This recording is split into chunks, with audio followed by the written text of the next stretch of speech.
What's going on, everybody? Jordan from True Crime Collective, the world's most trusted source for murderabilia and true crime collectibles, and you are listening to 30 Screams or Less. Warning, 30 Screams or Less may contain spoilers about movies that have recently been released.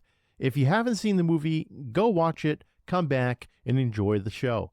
Or, if you don't want to waste your time watching the movie and rather have two random horror dudes watch it for you, we got you covered as well.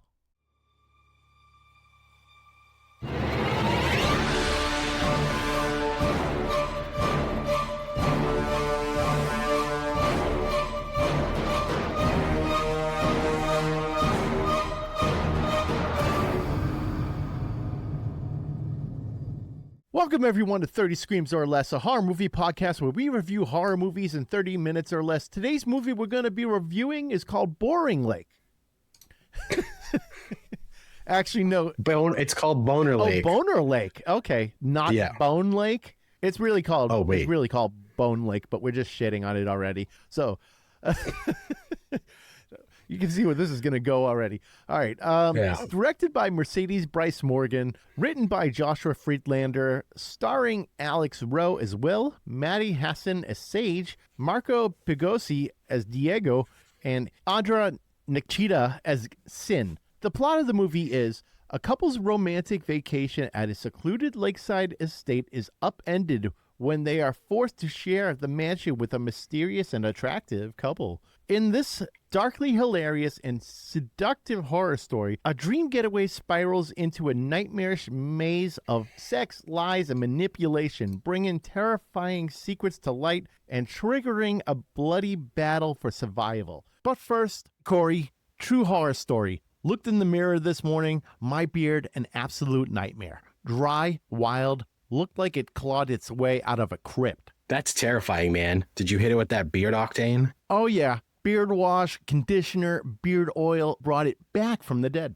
Fellas, don't let your beard turn into a creature feature. Keep it alive and kicking with Beard Octane. And right now, hit beardoctane.com, use code 30screams10, get 10% off. Save some cash and save your beard from becoming a horror show. Bad beard day? We've had plenty. Beard Octane's the fix. We swear by it. 30 Screams or Less starts now. Corey, what did you think of Bone Lake? It was fine. Not really.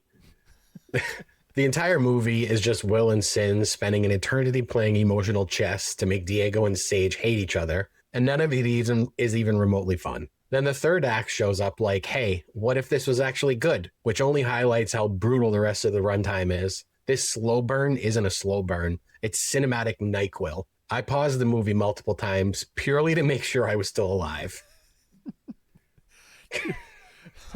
It was, oh man, I couldn't stand it. I'm watching it, same thing. I'm pausing it like this movie's got to be over.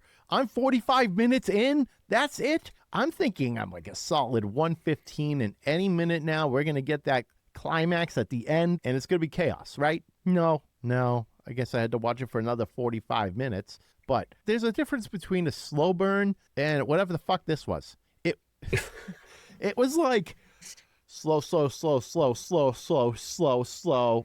intense. There was such a little build to this movie that all they were doing was like random things here and there, like trying to seduce Diego and Sage and things like that. And I'm just kind of picking on them a little bit or just messing with their minds a little bit, causing like trust issues. But ultimately, the idea of this movie is it's a couple, like the young couple wants Diego and Sage to prove their love and that they 100% trust each other. And if they don't, then they die. That's the story. It's basically Funny Games meets Barbarian. So that's kind of what I noted here, that another couple rents the same house as they do, right? I was like, I feel like I've seen this before. You have. So that was it. Funny Games. No. That was Barbarian. No, didn't it happen in Funny Games too? No, Funny Games was... Or they went to that vacation home with another couple. Well, okay, so like Funny Games was, the family goes to their summer lake house, and then you have the two kids that come like all dressed in white and stuff like that. And that's when they start playing their own little games with the married couple. So it was kind of like that, except not as cool, the slightest bit. So I was so aggravated watching it. I'm just like, is anything going to fucking happen in this movie? Yeah, it took me, I was probably about that same point too, where I got to about 45 minutes and I'm like, is anything at all going to happen in this movie? Because the way that it opens with the two naked people running through the woods getting shot at with crossbows, I was like, okay, I think this might, this might be something that I'm interested in. Yeah. It was basically a bookend type movie. Let's just open with a pure cock. Yeah, they did. They cucked us.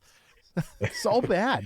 So yeah, the beginning, you have like two people running through the woods naked, and they're getting shot by a crossbow as they're running. And at one point, the guy who's completely naked gets a crossbow through his fucking balls, and I almost threw up because it was like sideways. So it's clearly through both testicles. Like the pinpoint precision on the arrow to the testicles like that, that's a pro. And also I almost vomited seeing that. But pro ball shot. Jeez, yeah. Just arrow to the balls. But the girl that was with him, she's running, and then instead of the arrow, she falls and fucking lands on a log with a spike pointing up type deal. A branch pointing up, goes right through her chest. She's DED dead, or almost DED dead, and she gets shot in the face with an arrow. So immediately we're just like, okay, that's kind of cool. We're off to a pretty good start. But the momentum just did not carry at all. It was, oh God, it starts like to a point where, like I said before, like there's gonna be a lot of shit hitting the fan, and then you live, like you said, a bookend. It starts strong and ends strong. There's like nothing in the middle whatsoever. Nothing. It's like, I feel like I was watching an old school Friday the 13th movie. It's just teenagers having sex. You know what I'm saying? That was it. That's what they relied on for most of this movie. Yeah, it was just all sex appeal this whole time. And you have your main protagonists, which is Diego and Sage. And what they're just trying to do, they're trying to go to a nice lake house, enjoy the weekend together before Diego quits his job, become a writer full time. And Sage is like, yeah, I'll support you, no problem. Clearly, like, wasn't into the idea the slightest bit.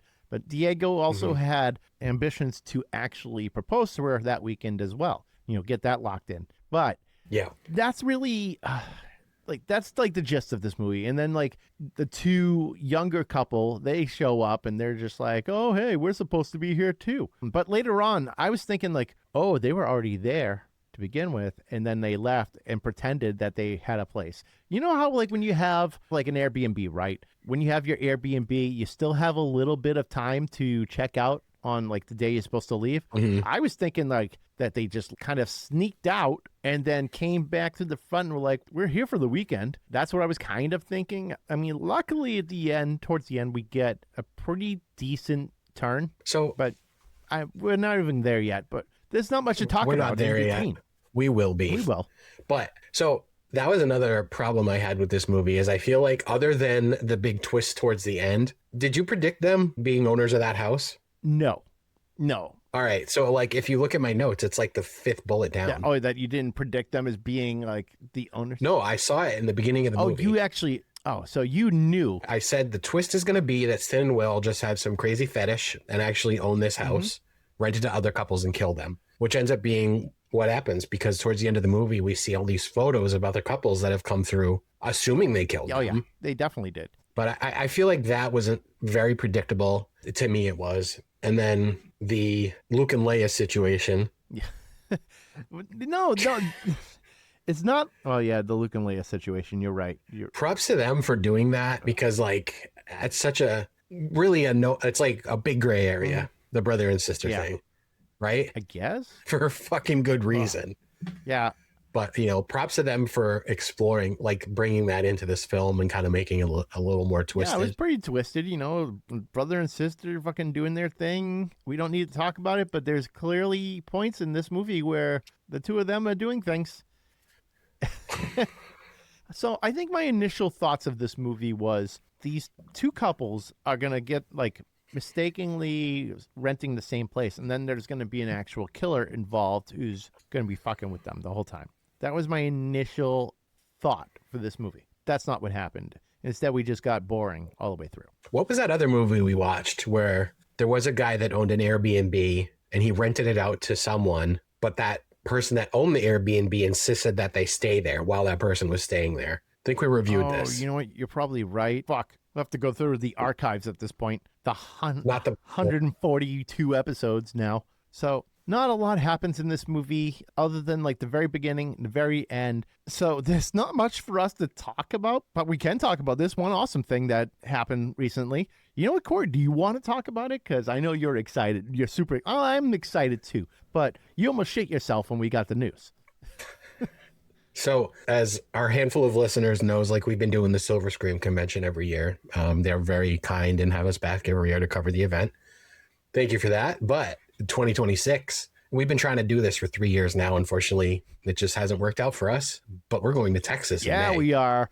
We're going to Texas Frightmare weekend. That's going to be so awesome, man. I didn't expect this little fucking podcast of two shitbags reviewing horror movies getting these opportunities of like going to conventions across the country. So next up, Corey, we're going overseas. We're going to just I would love tour. that. So we got to talk about this fucking craziness though. So again, we are officially going to be at Texas Frightmare as press this year. Thankfully, they've invited us in. So we'll be doing more coverage about this. We're going to be doing an episode later talking about what you can expect at the convention. And then like Silver Scream, we'll do a wrap up episode. Exactly. Once we get back from traveling. But just to give you an idea of the guest list hasn't been completely announced yet, but I know you're freaking out because you're finally going to get to meet Matt Lillard. Finally. I'm not fucking around this time, Corey. And for me, my biggest so far, hopefully Brad Dourif. Oh, jeez. But Tobin Bell is going to be there. Yeah, that's I am so fucking excited to meet him. Yeah, that's going to be awesome. So you've got Tobin Bell, Spencer Charnas is going to be there. McKenna Grace, I know you want to meet her because of Ghostbusters. Yeah, that's exactly what. Warwick Davis. What's that? Warwick Davis is going to be there.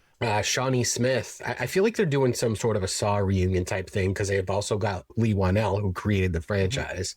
You said Skeet Ulrich as well, right? Yeah. Yep. Okay. Yeah. So it's a pretty solid lineup so far. But yeah, I need to meet Matthew Lillard so I could get that photo signed. It's just like have Skeet and Matt sign it. I think that would just be really fucking cool. And because I'm such a fan of Ghostbusters, I mean, obviously, if you could see behind me, there's just a shit ton of Ghostbusters stuff. But I'm not going to turn around all that stuff, but there's a lot of it. So that girl's in the newer Ghostbusters movies, the Afterlife and Frozen Empire. And she's like kind of like your main character in it. She plays Egon's granddaughter. And I think it'd be pretty cool to meet her because I'm such a fan of Ghostbusters. I would probably do the same if the girls from Answer the Call was there, but it's not my favorite. I actually had to go into that. Do you remember Answer the Call 2016 with like it was the all-female cast? Yeah, it was like, wasn't it Melissa McCarthy, Leslie, what the hell's her last name? You know what I'm talking about? Am I thinking the right thing? You're thinking the right thing. Okay. Kristen Hedwig? No. Yeah, and then Leslie, something Leslie. I don't know.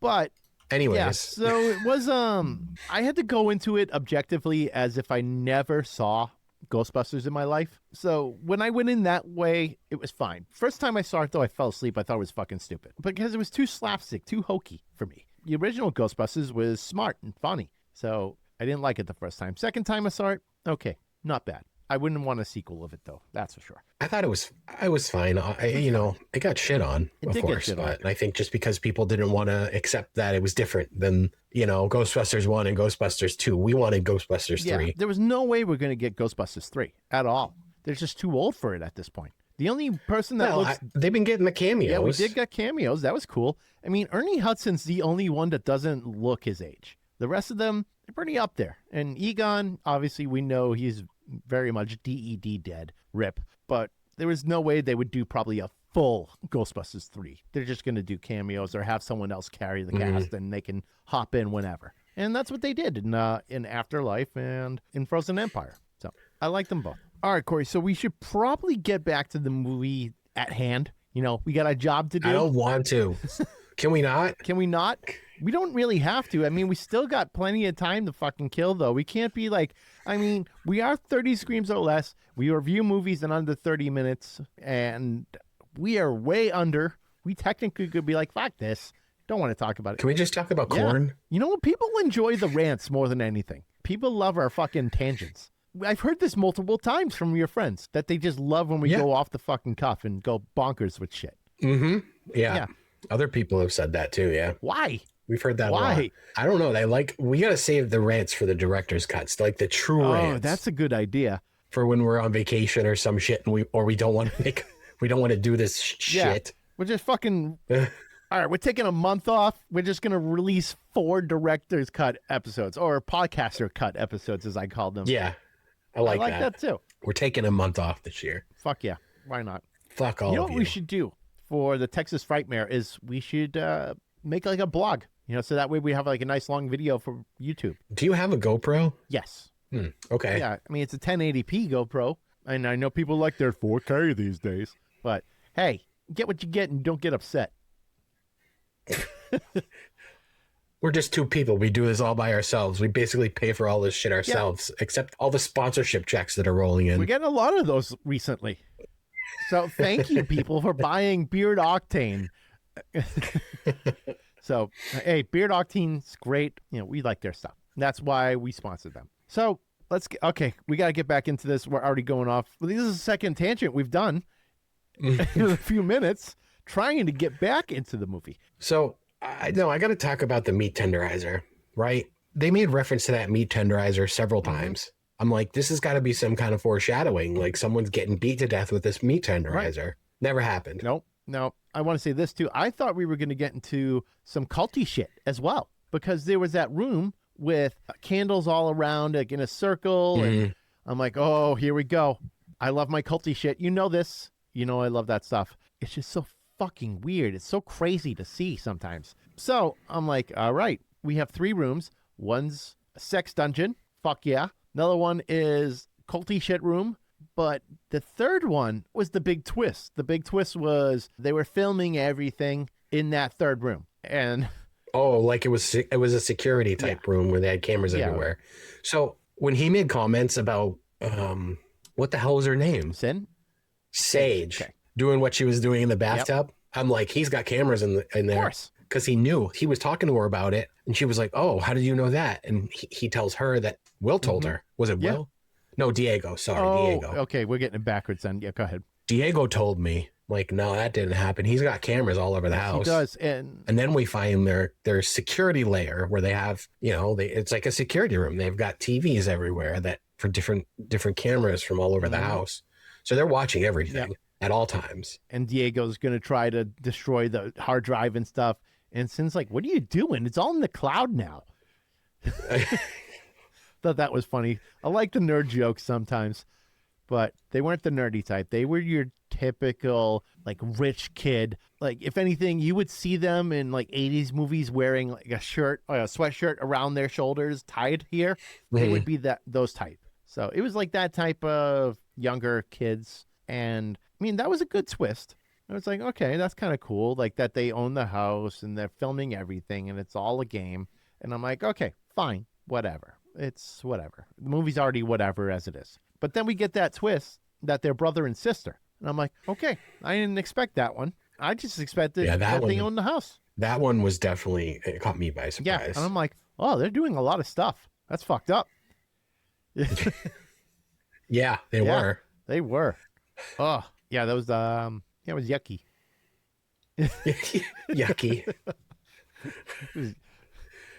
GROSS, gross. Uppercase, gross. No lowercasing at all in that. So, yeah, the whole idea is that Will and Sin, they're trying to seduce Diego and seduce Sage, trying to drive a wedge in between them, see if their love falters in like all that fucking lunacy. And technically they win because they're still together. They're not fighting. They didn't sleep with either one of Will or Sin. So they're like, we won. And then this is when they're like, Will and Sin go into this whole dialogue and they're talking about like, oh, we're brother and sister. We killed our parents. And we also killed a bunch of people, blah, blah, blah.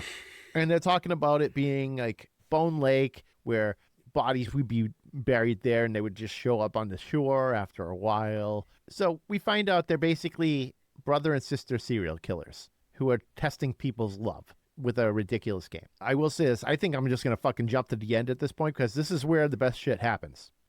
Mm-hmm. So this is where it's actually a horror movie. Oh, I got to talk about this part real quick because it's like, it's leading to it. So they're taped up. When I say them, it's Sage and Diego are taped up on the couch after listening to the whole dialogue with the brother and sister. And Diego's like, I saw this thing on TikTok. And I'm like, oh, I always find it so cringy when they bring up TikTok in movies. It's like almost advertisement. Yes. I just like make up a name for some social media network if you're going to do that shit. Yeah, exactly. Don't use the actual like Facebook, Instagram, TikTok. I hate. Yeah, I agree. I hate that. I don't know why I find it cringy. It is. Yeah, because they need the promotion. TikTok does not need. They're not going to survive without fucking promotion from a movie. So they were like, I've seen the video too. It's like if your hands are taped like that, right, and you kind of go up and then like slam your arms out to like split tape down the middle. Which okay, sure, it works. Well, it worked for them. I haven't tested it. So that's what they were doing. And both Will and Sin are watching this on camera, and they're like, what the fuck are they doing? And, and they get loose. Sage runs off. Diego can't really run at that point because he fucked his leg up when Will ran them over with his fucking car, or ran into him with the car. So, yeah, Diego, he's fucking hanging out there. He's trying to still get out of tape and everything. Sage runs off. There's like some shit that happens. I hated this part. Do you remember the I'll count to 3 part with the axe to the head? Oh, yeah. I don't know why it drove me fucking crazy. And who can throw an axe that accurate? Wasn't that big, too? No. Yeah. No, you like... We got superhuman strength, just fucking chucking an axe straight for, Fucking ridiculous. 10, 20 feet. I mean, I know there's axe throwing places, but we're talking like this, right? We're not talking these big fucking honking, like log cutting axes. These are like just little guys you can actually throw. Whatever he did, he's just like, oh yeah, no big deal. And just yeets it fucking across the yard. So yeah, Sage has the axe and Will's like in front of her, like, I dare you to kill me. Now I'll give you a free shot. I'll count to 3. And whole time, just nope, won't do it. He's like, oh, fine. I'll count to 3 again. 1, 2. She swings and misses. He's like, oh, and she tries again. He grabs it from her and she kicks him in the balls, runs off. I'm thinking to myself, you probably still could have kept the axe if you kicked him in the balls because he went down, but she just dropped it and ran off. Just like a stupid, oh no. And that's when Will takes this friggin' axe and hucks it and it catches in a tree. Now, this is important because that axe makes a comeback later. So she's fighting Will. Diego's fighting Sin. But, you know what we got to talk about right before that? Right before Sage and Will got into that axe deal, when Sin and Sage were going at it in the kitchen. I fucking hated it, dude. I hated that scene. Sex and violence! Sex and violence! Oh, the song was playing? It ruined the whole so corny. Fucking scene. It ruined it so bad. Yeah, the music choice in that scene was not ideal. I get why they did it because it's a violent part and there's sex in the movie and stuff, but it was so derpy sounding, just derp, like that deal. But yeah, sex and violence. It's like, that's what it is. I can't remember the name of the punk band, but I fucking heard it before. Let's see. Song. Oh, The Exploited. I knew it. Okay. Yeah, it's by The Exploited. Stupid. Absolutely stupid. I think that scene would have been better. That song is them? What's that? That song is them? Yeah, that's them. The name of the band is called The Exploited. I don't know their music too well. Me neither. I'm not really big on punk, surprisingly. I mean, I like heavy metal, death metal, grindcore, stuff like that, but just punk, like straight up normal punk, I've never really been into it. Not that I don't hate it. Not for me. Could never really get into it. So this scene would have been so much better if it was like more of a score as opposed to this ridiculous punk song that was playing as Sage and Sin were fighting. And Sin got fucked up. She got like glass to the face from Sage, and you see her just pulling this fucking thing out. But as Sage runs off, this is when Will takes off after Sage, and Sin decides she's going to go after Diego. And so we're flipping back and forth at this point. I'm getting like a little confused of where I am. It doesn't matter.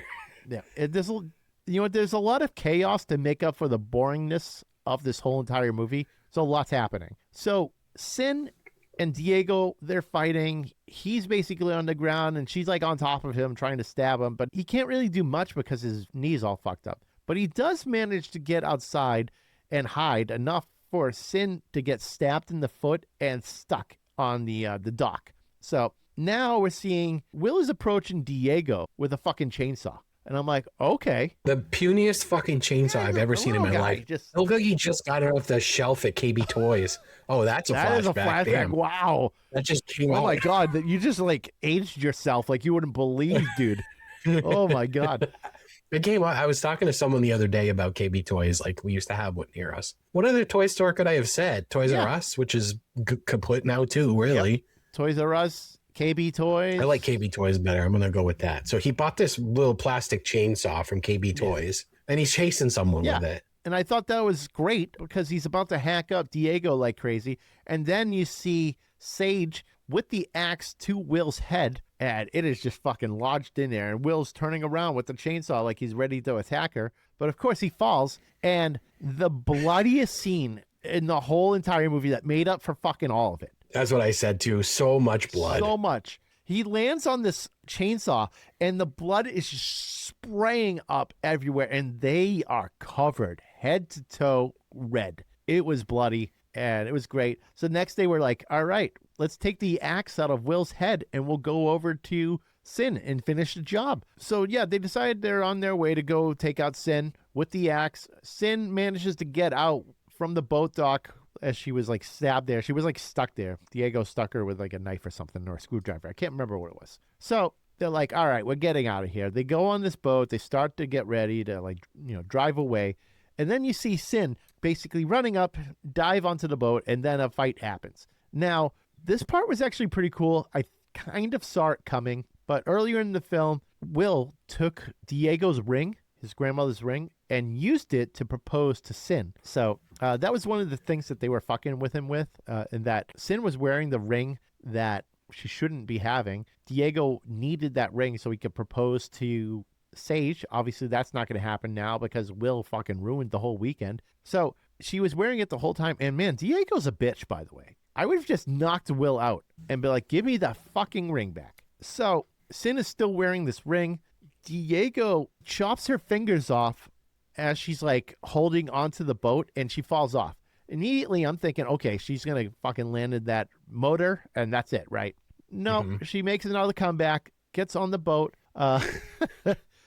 and zombie lady. And as they're stopped, Diego like throws her into the water again, and Sage turns on the fucking motor as high as possible. Sin's hair gets caught, gets pulled right into the fucking motor, blood everywhere. Beautiful. It's great. What other movie did we watch that ended in a boat? Oh, the shark movie. Dangerous Animals. No, the ending was very similar. It took place in a small boat like this. Friday the 13th, part 6. There was Jason a fight.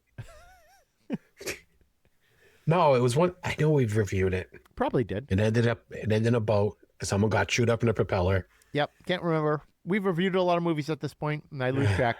But all right. Before we're getting to the end scene, fade to black deal, Diego takes the ring off of Sin's severed fingers and proposes to Sage while they're all covered in blood. And they start laughing, and I'm like, okay. And then fucking deadpan stare. Credits. That was my favorite part of the movie. Cool. I like that because it's not a freeze frame either. It's literally them just, you can see their eyes blinking, you can see them moving, and the credits are rolling, and they're just staring at the camera as it's panning out. That was cool. That was a nice touch. I did like that touch. That was nice because that shows you how much they've been through to the point where they're just mentally exhausted. Well, mentally and physically probably. So they're just like they can't even react. They're probably in shock, to be honest, right? I mean, they killed 2 people and there's blood still all over them. So yeah, they're probably in shock. But I think we can get into it because that's the movie. End scene, fade to black. Corey, what do you give Bone Lake? I know where this is going all day. I know. 2 out of 5. This was basically a Speak No Evil clone that somehow forgot why that movie worked in the first place. It pretends to be original just long enough to waste your time, dangling the idea of a twisted love story like it's going somewhere interesting. Spoiler, it isn't. The movie drags, circles itself, and seems genuinely afraid to do anything until the last 30 minutes, when it suddenly panics and goes completely off the rails. By then, I was already checked out. Too little, too late. An ending can't save a movie that spent most of its runtime actively daring me to stop watching. Good point. Well said. I was ready to turn that thing off, man. I was borderline about to text you and be like, what the fuck are we watching right now? Like, why are you sending this to me? So I'm going to go the same route. I'm going to go with a 2 out of 5 on this. Bone Lake struggles with pacing, spending far too much time circling its premise before committing to a meaningful momentum. By the midpoint, it feels as though the film should be nearing its conclusion, only to reveal that nearly an hour remains, a stretch that's largely marked by boredom rather than tension. That said, the final act does offer some payoff. The escalation into violence is more engaging, and the brother-sister twist is genuinely effective. The inclusion of the song Sex and Violence, as we discussed during the key confrontation between Sage and Sin, undermines the whole scene, replacing what could have been a tense moment with an oddly hokey tone that clashes with the film's intent. It just makes it hokey looking and sounding. It just couldn't freaking deal with it. Ultimately, Bone Lake doesn't offer enough to justify a rewatch or a recommendation. While it finds brief footing in its closing moments, the long, uneventful buildup makes it a frustrating experience overall. If you want to check out Bone Lake, you can watch it on Netflix. All right, everyone, help out our algorithm by liking, following, and subscribing to us on Facebook, X, Instagram, TikTok, Threads, YouTube, and Slasher. Yes, all of them. No, we're not sorry. Leave us a 5-star review on every podcast platform you use so strangers can also regret listening to us. Tell your friends too, because misery loves company. Our intro and outro music is courtesy of Andrew Scott Bell. Go listen to him on all major streaming platforms. And if you see Winnie the Pooh, Blood and Honey on vinyl in the wild, be sure to buy it immediately like a responsible adult. We're part of the Shining Wizards Network. Wrestling, heavy metal, horror, basically everything your parents warned you about. Go check them out at shiningwizardsnetwork.com. Visit 30screamsorless.com to buy some merch. Want us to review something? Contact us through our website or scream into the void on social media. Same difference. Also, freshen up your face with Beard Octane and save some money while you're at it. Be sure to use the code 30screams10 at checkout to save 10% off your order, because your beard deserves better than neglect and regret. Smell good, look alive, and scare people for the right reasons. I'm Steve. And I'm Corey. And thanks for listening to 30 Screams or Less, and don't forget to drink your beans.